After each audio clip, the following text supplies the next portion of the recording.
ज्योत्सना जी और उनके पति जीवन की सारी जिम्मेदारियां पूरी कर चुके थे। पैसे की कोई कमी नहीं थी, तो घूमना फिरना भी लगा रहता था। अरे बेटी के घर जाकर तो मजा ही आ गया, लेकिन विदेश से अच्छा तो देश ही लगता है। अब मन को चैन मिला। अरे लेकिन वहाँ की औरतें देखिए, कितनी फिट, स्मार्ट और चमकती हुई। आदत से तो बाज नहीं आओगे आप। अरे मजाक कर रहा हूँ यार। अच्छा मैं जरा बाजार होकर आता हूँ। पति बाजार जाता है, जहाँ उसे एक अजीब सी दुकान दिखाई देती है। अरे ये क्या बात हुई? अंदर आओ 50 के, बाहर निकलो 40 के। हम आपकी 10 साल उम्र कम करते हैं। अरे ऐसा क्या करते हैं भला? जरा अंदर जाकर ही देख लेता हूँ। अंदर एक सुंदर सी लड़की खड़ी होती है। सुंदरी जी, ये क्या दुकान है? जरा जादू हम पर भी तो चला दीजिए। यस सर, आपको हमारी एग्जीक्यूटिव एक डेमो के लिए अंदर ले जाएगी। आप अंदर जाएंगी तो आप खुद ब खुद समझ जाएंगी। पति अंदर जाता है, जहाँ सेल्स गर्ल मिलकर पति को नकली बाल, नकली दांत, रंग बिरंगी कपड़े के साथ रंगीन चश्मा लगा देती है। देखिए, अब खुद को शीशे पे देखिए और बताइए सर। हाय दयो, ऐसा तो मैं किसी हीरो से कम नहीं लग रहा। दे दो, सारा सामान पैक कर दो। पति खुशी खुशी वहाँ से निकल जाता है। घर आकर वो सारा सामान छुपा देता है। फिर अगली शाम, सुनो मैं वॉक पर जा रहा हूँ। इस वक्त? अरे नाती पोतों को वीडियो कॉल करके बात तो कर लो। अब हाँ आकर करता हूँ ना, पक्का पक्का। पति बाहर जाकर सारा मेकअप करता है और मार्केट में घूमता है, जहाँ उसे एक स्मार्ट सी महिला दिखती है। क्या आपको मुझसे कोई काम है? नहीं, आप तो बहुत हैंडसम हैं। थैंक्स। वैसे आप भी कम नहीं है। वैसे क्या उम्र होगी आपकी? लगता कितने का हूँ? 40 के तो पूरे लगते हैं। अब क्या था, 50 साल के पति को कोई 40 का बोल दी तो। वैसे तो कम का हूँ, लेकिन टेंशन के कारण थोड़ा उम्र में बड़ा देखने लगा हूँ। ओह सच्ची? आप 40 के पूरे नहीं हो? अरे छोड़िए ना, चलिए मैं आपको कॉफी पिलाता हूँ। यहाँ की कॉफी काफी शानदार होती है। दोनों में दोस्ती हो जाती है और फिर चल पड़ता है सिलसिला रोज रोज के घूमने फिरने और मजे करने का। अब सारा दिन पतिदेव फोन पर। अरे नाश्ता तो कर लीजिए, क्या सारा दिन फोन पर लगे रहते हैं? अरे यार जरूरी काम कर रहा हूँ मैं। रिटायर हो, पेंशन मिलती है, कोई काम नहीं है, फिर कौन सा जरूरी काम आन पड़ा आजकल?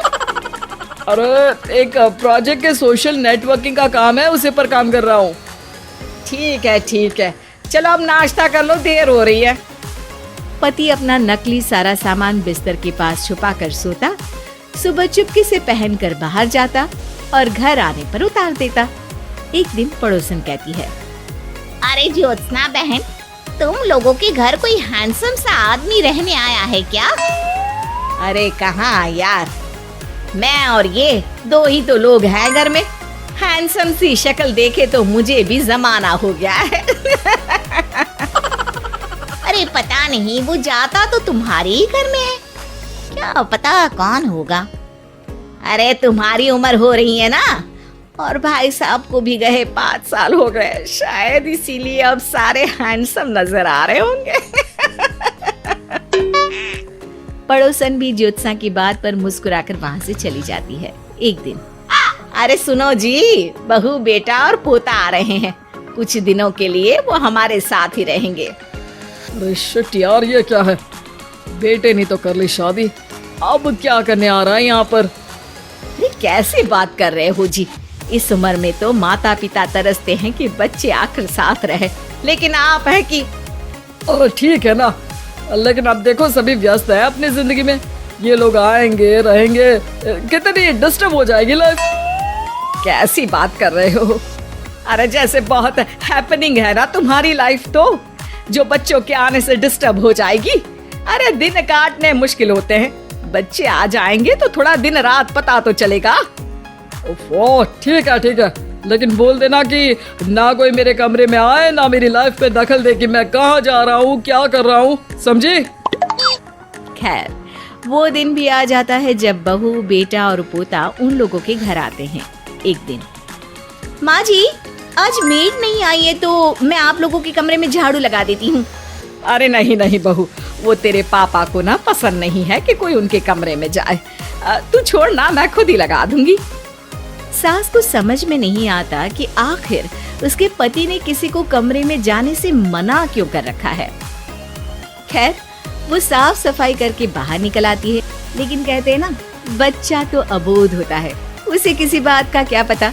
वो खेलते खेलते दादा के बिस्तर तक पहुंच जाता है और बाहर ले आता है दादा का वो सारा सामान जो वो लगाकर घूमते थे। ज्योत्सना की नजर उस सामान पर पड़ती है। वो बच्चे से पकड़कर कमरे में लाती है और पैकेट खोलकर देखती है। हाय रे दैया, ये क्या? लग रहा है कि आजकल ये प्रोजेक्ट नया मिला हुआ है। बेटे बहू के जाने के बाद ज्योत्सना सोचती है कि वो बात करेगी, लेकिन फिर अरे खुद से बात करूंगी तो मुकर जाएंगे। पता लगाना होगा कि माजरा क्या है। कुछ दिनों बाद, अरे यार, ये बच्चे लोगों के आने से लाइफ ना बड़ी डिस्टर्ब सी रही। मैं कुछ देर के लिए वॉक पर जा रहा हूँ, आराम से आऊंगा 2-4 घंटों के बाद, ठीक है? मैं क्या सोच रही हूँ कि मैं भी आपके साथ चलती हूँ। अरे थोड़ा रिलैक्स मैं भी तो हो जाऊं।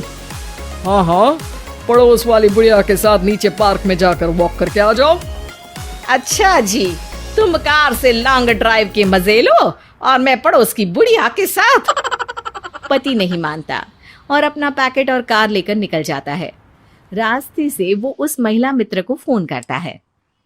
हाय ब्यूटीफुल, मैं कुछ दिनों के लिए आउट ऑफ कंट्री था, आज आ गया तो सोचा तुमसे मिल लूं। हाँ, क्यों नहीं, क्लब में आ जाओ। पति क्लब में पहुंचता है, सारा नकली सामान चिपका भी लेता है, लेकिन उसे पता नहीं होता कि ज्योत्सना ने सबका गोंद निकाल दिया है। ओ बेबी, मैंने आपको बहुत मिस किया। मैंने भी। लेकिन वो जैसे ही हंसता है, उसके नकली बाल गिरकर हाथ में आ जाते हैं, जिससे उसका सर गंजा दिखता है। ओ ये क्या? तभी उसका दांत भी हाथ में आ जाता है और ज्योत्सना के पति का सारा बुढ़ापा उसकी दोस्त के सामने आ जाता है। हे भगवान, अंकल जी कौन है आप? क्या ऐसी बात कर रही हो अंकल? मैं तो तुम्हारा दोस्त हूँ। अरे पर हो तो अंकल ही ना। नकली दांत, नकली बाल और क्या क्या नकली है। पति को गुस्सा आ जाता है। वो महिला के बाल पकड़कर खींचता है, जिसके बाद उसका बाल भी उसके हाथ में आ जाता है और महिला के सारे पके बाल सामने आ जाते हैं। ओह, तो तुम भी उसी दुकान से हो? जाओ 50 की निकलो 40 के।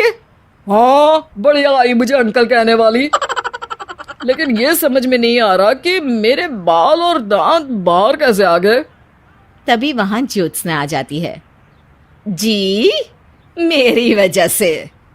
चलिए इन आंटी जी को नमस्ते कहिए, फिर घर चलते हैं और वहां मैं बनाऊंगी आपको 40 का।